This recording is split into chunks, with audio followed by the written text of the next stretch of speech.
Gustavo Ferrari está casado y tiene 2 hijas. Cursó sus estudios secundarios en el Colegio Nacional José Hernández de Chivilcoy, su ciudad natal, y al finalizar se trasladó a Capital Federal para estudiar Derecho en la UBA. Más tarde fue director ejecutivo de empresas como Pepsi-Cola, Quilmes y el Grupo de Narváez, y entre 1995 y el 2000 se desempeñó como director ejecutivo de la Escuela de Abogacía de Buenos Aires. Además, fue asesor de la Asociación de Bancos de la República Argentina, ABRA, y director del Instituto de Formación Bancaria. La trayectoria académica de Gustavo Ferrari incluye cargos en la Universidad de Buenos Aires, en la Universidad Católica Argentina y en la Austral. Actualmente es diputado nacional del Bloque Peronismo Federal, banca que ocupará hasta el 2013.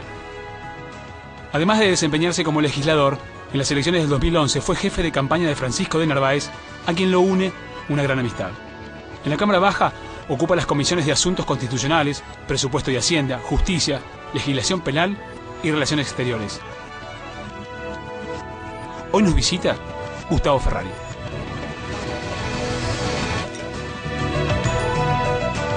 Bueno, buenas noches. Estamos acá con el diputado Gustavo Ferrari, diputado del partido que encabeza Francisco de Narváez en la provincia de Buenos Aires. Así es. Y un hombre con una trayectoria académica y en la empresa privada que debuta grande en la política, ¿no? Sí, de otro mundo, ¿no? De otro mundo.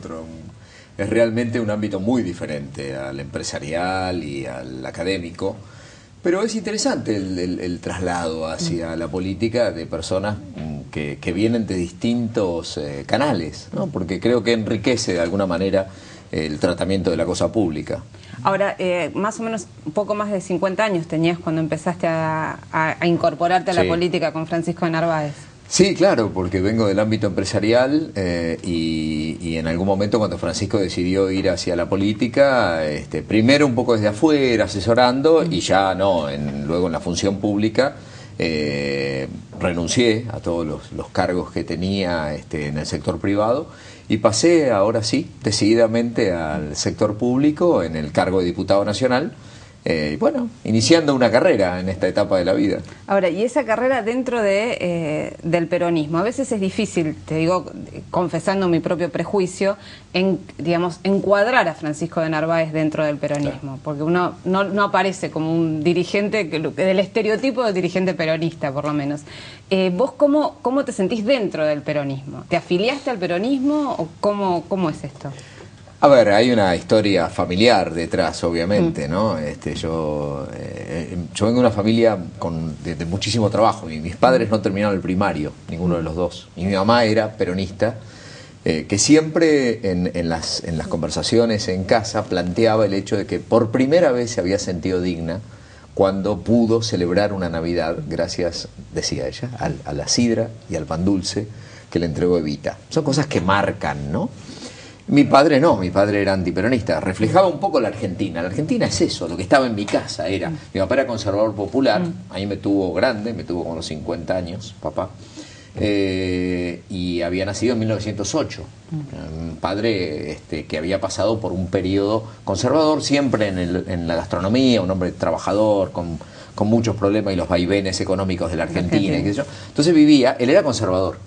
Y él planteaba, no, pero Perón no hubiera podido hacer eso si no era por los lingotes que dejamos nosotros en el banco. Ese tipo de conversaciones que uno lo escuchaba y la leía y decía, bueno, pero eso pasaba en mi casa.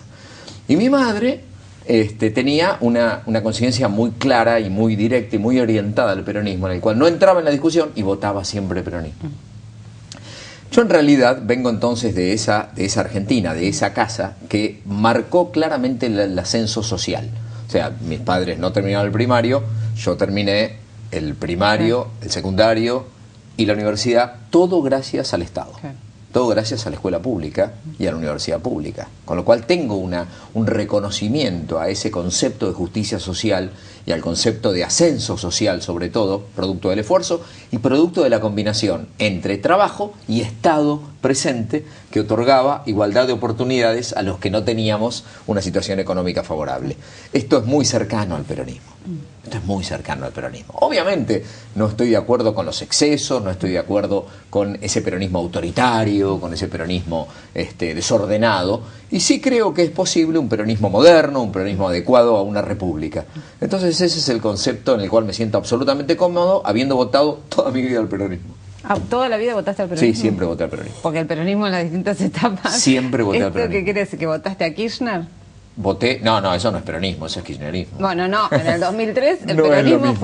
fueron No, tres no es lo mismo. opciones. No es lo mismo. No, en el peronismo no voté a Kirchner, no. Nunca voté a Kirchner ni al kirchnerismo, nunca. Siempre fui opuesto a este modelo, con el respeto, obviamente, de las ideas y de las posiciones, pero siempre fui coherentemente contrario a este gobierno.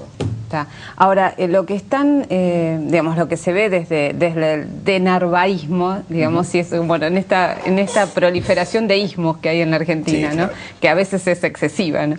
Y propia del peronismo. Propio del peronismo, sí, pero tenés de todo, el peronismo, sí, bueno, el peronismo, alfonsinismo, todo es ismo, últimamente sí, es verdad, todo. Verdad. Digamos, sí, se puede decir que empezó con el peronismo, pero todos, como es un partido donde las personalidades pesan mucho y es propio en la conformación de países no bipartidistas, claro. ¿No? En los países bipartidistas uno se encolumna siempre dentro de una única, claro, y el partido de Argentina, como tiene una oferta multifacética, son las personas las que marcan muchas veces las diferencias. Exactamente. Bueno, en eso justamente de las personas que marcan las diferencias, ustedes están tratando de, digamos, de rearmar un peronismo no kirchnerista, ¿no? De unir al peronismo no kirchnerista.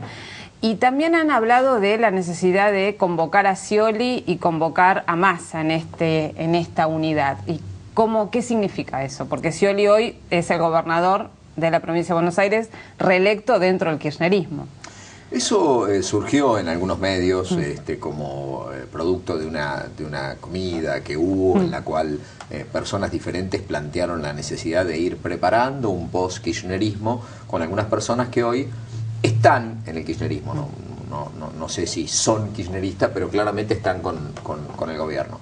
Desde ya que nosotros lo que ratificamos es la necesidad de fortalecer nuestro espacio.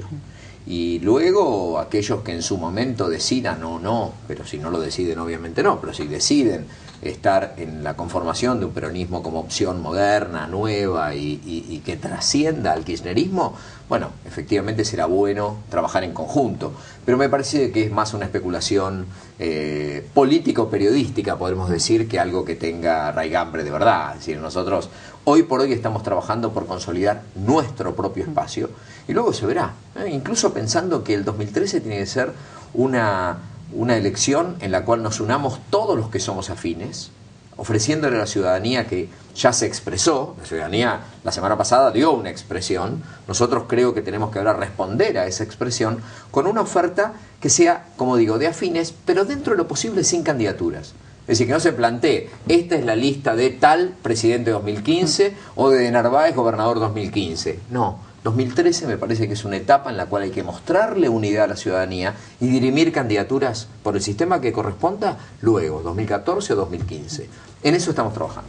Ahora, y en ese estar trabajando, ¿qué supone, digamos, con quiénes? Porque vos decís, bueno, Scioli hoy es el gobernador de la provincia de Buenos Aires, pero de Narváez incluso habló de Scioli y de Massa como dos dirigentes con los cuales se podría ampliar el espacio propio. A ver, nosotros, por lo menos de nuestra concepción, creemos que hay una cantidad de personas que encarnan un criterio de racionalidad, y eso excede al peronismo. Es decir, hay cantidad de personas, uno podría pensar que tienen otra concepción y que podrían poner a Argentina en otro marco de relación en el mundo, con otros países, que podrían entender que la libertad no es algo negativo, sino que es algo positivo, que podrían, creo yo, comprender incluso criterios referidos a los modos de comerciar, a los modos de ejercer la democracia, qué tipos de reformas son buenas y qué tipos de reformas son malas.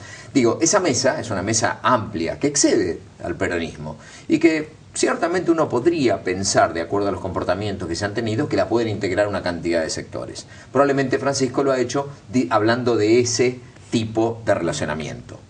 Supongo que ha sido en ese contexto que pudo haber nombrado a Scioli, a Massa y seguramente también a otros dirigentes. Ahora, ustedes han hecho distintas alianzas electorales, ¿no? De distinto orden, distinto porte y con distinta suerte, digamos. Con Mauricio Macri hubo una alianza después el año pasado en la que fue exitosa en términos electorales, ¿no? Donde derrotaron al kirchnerismo en la provincia de Buenos Aires con una experiencia que evidentemente fue muy errática, muy fallida para el kirchnerismo, de las candidaturas testimoniales, ¿no? Y después, el año pasado, se aliaron con el radicalismo, ¿no? Para Ricardo Alfonsín, candidato a presidente, Francisco de Narváez, presidencial de octubre. Exactamente, candidato a gobernador. Ahí hubo una pérdida de votos notoria de parte del Frente, casi 20 puntos de diferencia en 2 años, con elecciones distintas, ¿no? Legislativas de presidenciales. Ahora, vista el escenario del año próximo, ¿prevén una posibilidad de una vuelta a una alianza con Mauricio Macri? A ver, en el año 2011 nosotros interpretamos que la sociedad estaba pretendiendo una unidad, porque había todo un sector que reclamaba unidad, y lo que hicimos fue quizá interpretarlo mal. Es decir, nosotros creímos que podía trascender algunas, hasta digamos, diferencias históricas. Y no, la sociedad claramente no quería esa unión, quería una unión, pero no esa, no esa. También es verdad que en la elección del año que viene, del año 2011, no había muchos candidatos a presidente. Entre ellos, por ejemplo, Mauricio Macri no fue candidato a presidente. Pues, bueno, ¿ustedes por qué no fueron con el...? Bueno, la verdad que no fue candidato a presidente. Y nosotros entendimos, a partir de la experiencia, sabemos que el 2013 tiene que mostrar una unión de afines. O sea, lo más lógico es que se consolide un espacio en el cual esté el FAP con el radicalismo, juntos o separados. Un tercio estará también manifestado por el gobierno, y habrá otro tercio, en el cual, dividiendo en 3, ¿no? Genéricamente, donde podemos estar nosotros fundamentalmente desde el peronismo no kirchnerista. Eso es lo que nosotros creemos que hay que consolidar, y para eso estamos trabajando y nos estamos reuniendo. Ojalá el PRO se integre a este armado, porque la verdad sería muy funcional al kirchnerismo que nosotros vayamos separados. Sería muy funcional. ¿Cuáles son las llaves? Yo creo que para generar una unión el año que viene hay 2 llaves fundamentales. Una es el hecho de que haya una temática convocante, única, unívoca, que termine uniéndonos en un concepto general. Por ejemplo, el decirle que no a la reelección, es decir, trabajar para que esta Constitución se cumpla antes que se cambie. Y esto creo que es convocante y es unificador. Es una unidad temática que a partir de la cual uno puede luego tener otras que responden a necesidades de la gente claramente, como la inseguridad, la inflación, etc. Esta es una llave. Y para mí la otra llave que hay es el hecho, como lo decía hace unos minutos, de diferir la discusión de candidaturas para más adelante.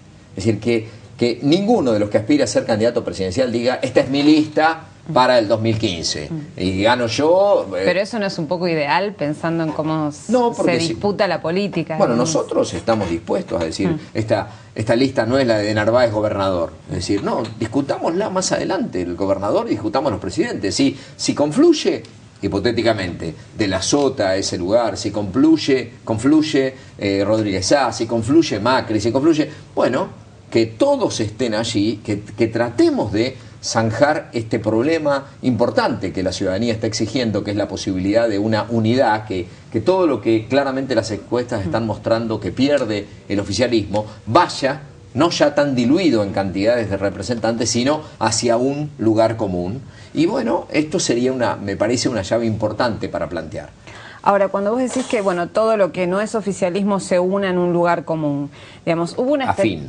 Bueno, a eso iba, porque hubo una experiencia que fue también muy fallida para la oposición, que fue la formación del denominado Grupo A en la Cámara de Diputados, ¿no? Donde después de la derrota del kirchnerismo en el 2009 se intentó armar un bloque en el cual nunca llegaban a ponerse de acuerdo en nada en concreto.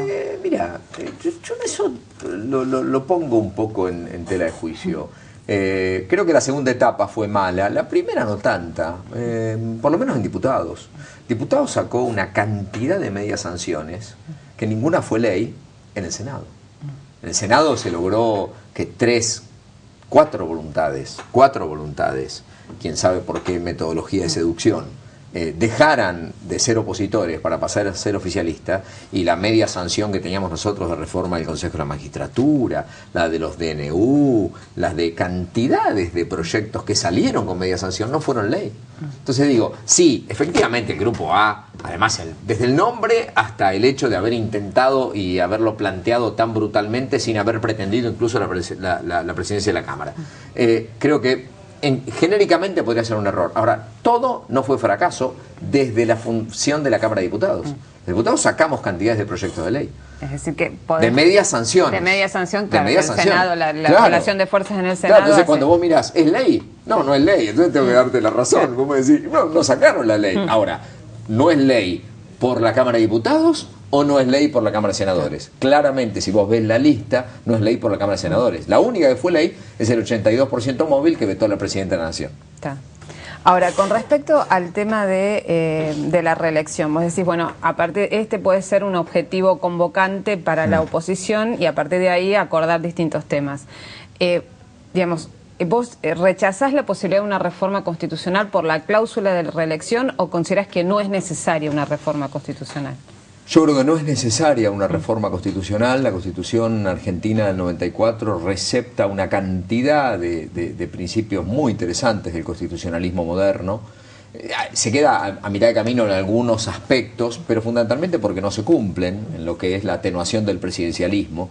Pero la expresión de derechos, por ejemplo, que tiene la Constitución, que recepta todo el trabajo que hizo Arturo Enrique Sampay en la Constitución del 49 y que ciertamente está reconocido en el 94, es muy buena. Simplemente no se cumple. Hay cantidades de preceptos que no se cumplen de la Constitución. Me parece que no es bueno estar pensando permanentemente en los cambios, y la verdad que algunas de las argumentaciones que uno escucha evidencian que se esconde otro objetivo, ¿no? Te dicen, es una Constitución neoliberal.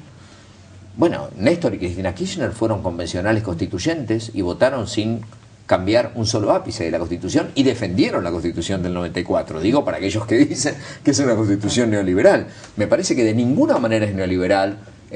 Incorpora de manera muy moderna los tratados internacionales al plexo constitucional. Eso es muy importante. No muchas constituciones incorporan tratados a la ley. Tienen la misma fuerza que la Constitución, los tratados internacionales, salvo que modifiquen las declaraciones de derechos y garantías. Entonces digo, no es necesaria una reforma constitucional de ninguna manera, y menos cuando hay evidencias de que en este caso se está ocultando la pretensión, digo porque no es explícito en muchos casos, en otros sí, en otros es brutalmente explícito, de la reelección presidencial. Ahora, teniendo en cuenta que no hay, no ha habido realmente un proyecto del oficialismo hasta ahora para modificar la Constitución e impulsar la cláusula reeleccionista, si bien hay algunos del oficialismo que lo han planteado, que es Voz Populi y todos lo conocemos. También algunos dicen, bueno, en un gobierno que está cumpliendo su segundo mandato, donde no hay una sucesión garantizada, digamos, no es lógico que desde el poder se especule con la instalación de la posibilidad de reelección, teniendo en cuenta y más sabiendo lo que es el peronismo en la Argentina, que hay que mantener el poder para poder gobernar. Es lógico, absolutamente lógico, claro que sí. Esto es una realidad que ocurre permanentemente en casi todos los gobiernos. A ver, Alfonsín planteó el tercer movimiento histórico. Alfonsín no es que dijo, bueno, no me interesa, es un solo mandato, etcétera. O sea, todos los gobiernos en un determinado momento empiezan a pensar en la re o en la re, porque saben, como se dice en el campo, que sos un pato rengo al otro día de una elección perdida legislativa. Y el gran riesgo que corre el gobierno, sobre todo con el mismo peronismo, es perder la elección de mitad de término, una elección que se va a concentrar en la provincia de Buenos Aires, porque Santa Fe la pierde el gobierno, Capital Federal la pierde el gobierno, Mendoza pierde el gobierno, Córdoba pierde el gobierno. Es decir, de los 5 distritos más importantes, pierde 4 hoy. Con lo cual la provincia de Buenos Aires va a ser otra vez, como el 2009, la madre de todas las batallas, y se va a concentrar todos los esfuerzos allí. Por eso es razonable que surjan, a veces manotazos electorales, como llamo yo al tema del voto de los 16, el voto de los extranjeros. Es decir, no se entiende, sino es porque hay preocupación concreta, y más en la provincia de Buenos Aires, del pato rengo. Ahora, cuando vos decís el voto de los 16, que tenés una postura muy contraria al voto de los 16, bueno, por este motivo, justamente por el tema de la posibilidad de especulación política de parte del kirchnerismo para que los más jóvenes lo voten. Ahora, ¿eso no manifiesta en un punto una dificultad de la oposición para seducir a ese electorado? Ciertamente, pero yo no estoy en contra por eso. Vos estás en contra... No, yo estoy en contra del voto a los 16. O sea, es otra cosa. Es decir, claro. Lo mío pasa claramente, o por lo menos en la discusión que hemos tenido en nuestro espacio, y Francisco exactamente igual, en considerar que hay etapas, que hay evidentemente grados de madurez, y que en realidad el voto tiene que ser condición de ciudadanía, como ocurre en la mayoría de las legislaciones, en la inmensa mayoría de las legislaciones del mundo, y como ocurre en los presupuestos de edades de determinadas aptitudes, hasta en nuestra Constitución argentina. Sí, también es cierto que todo eso se va modificando y que hay países donde existe el voto a los 16, sin ir más lejos, Brasil, y esto no ha cambiado sustancialmente. El 15% de los países. Nada. Bueno, eso tampoco garantiza nada. Bueno, pero parecería que la mayoría haga tal cosa no significa que necesariamente deba ser así. El kirchnerismo no dice eso, ¿no? El kirchnerismo suele decir que el 54% justifica cualquier cosa. No, yo digo dos cosas distintas. Pero es que son discusión más, nada, es una chaza, pero... Estoy de acuerdo contigo, ¿entendés? Que la mayoría no dice nada. Estoy de acuerdo, pero los países... No, que la mayoría de los países... No, la mayoría dice... Lo que voy es pero que se puede equivocar. Que se puede equivocar. Que se puede equivocar, no obviamente. Necesariamente, no necesariamente. Nadie es infalible todo en lo nada. que diga una mayoría es verdad absoluta. Estoy convencido absolutamente contigo, porque hay ejemplos históricos muy evidentes y que han sido graves para la humanidad en ese aspecto. No, lo que quiero decir es que desde mi concepción hay realmente grados de madurez, hay formas, y los países proyectan algunas condiciones para ejercer determinados derechos. Entonces, claro, sobre todo a mí lo que me hace poner en una posición muy clara también es el hecho de que para mí no hay espacio de que sea optativo, o sea, es absolutamente inconstitucional, pero groseramente inconstitucional. ¿Y qué pasa con los mayores de 70 que sí es optativo? No es optativo, es obligatorio. Los mayores de 70 años tienen voto obligatorio, solo que la ley presume que hay una condición posible de fuerza mayor que por razones de salud o por razones de movilidad los eximen de sanción si no van a votar. Pero el voto sigue siendo obligatorio, igual que es obligatorio para el que está a más de 500 kilómetros, que por fuerza mayor se le exime de sanción por estar a más de 500 kilómetros, o aquel que ejerce funciones judiciales ese día. Entonces no es lo mismo. En el caso de los jóvenes sería por su sola voluntad. No hay fuerza mayor. No tengo ganas de votar. Y esto contradice los principios constitucionales de que el voto no es un derecho. Es una obligación. No, es un derecho de ver. Es una mezcla, ¿no? Es así. El voto se dice que es un derecho de ver. Es decir, uno tiene el derecho, pero al mismo tiempo la obligación. Y desigual ante la ley. Vos estás obligada a ir. Y yo también estamos obligados. Si hay algún ciudadano cuyo voto vale igual y puede elegir votar o no votar, en realidad está siendo una presunción de desigualdad ante la ley. Es diferente el planteo. Entonces, por eso digo, o sea, si es voto a los 16, tiene que ser obligatorio. Porque además el carácter de opcional y da todavía más sospechas, porque determina que aquellos que pueden ser movilizados o que pueden ser... Pero con esa visión es con la que me parece que me hace mucho ruido, porque es suponer que la gente es arriada... No todas, pero algunas sí, claro. Sí, es una triste realidad. Pero que racionalmente no. Pero la posibilidad de arriar la tienen todos en ese sentido. Es una triste realidad. No, bueno, no podés comparar con lo que significa. Arriar no es solo arriar. Arriar es, por ejemplo, el gobierno. El voto extranjero, que es un voto verdaderamente complicado y todavía más complicado que el voto joven. ¿Cómo haces para registrar, para saber que esa persona vivió 2 años en ese lugar? El único que lo puede hacer es el gobierno, porque se le han quitado los padrones a la justicia electoral. Y la justicia electoral ahora no puede garantizar que quienes... Y salió el otro día incluso una protesta de la Cámara Nacional Electoral que dice, señores, no podemos garantizar que esta persona sea realmente la que está en el padrón, esté viviendo en ese lugar. Es decir, el gobierno va a determinar sobre los casi 2 millones de extranjeros dónde vivieron. Es un punto muy complicado cuando sos juez y parte. En la mayoría de los países del mundo, quien maneja y controla una elección no es el gobierno. Aquí es el gobierno. Desde lo que es la confección de los padrones hasta el escrutinio provisorio. lo cual es un problema serio. Por eso el Ahora, planteo pero es en difícil. eso, bueno, vamos a un corte porque Sí, si dale. no me van a matar y después seguimos. Pero claro con que eso. sí.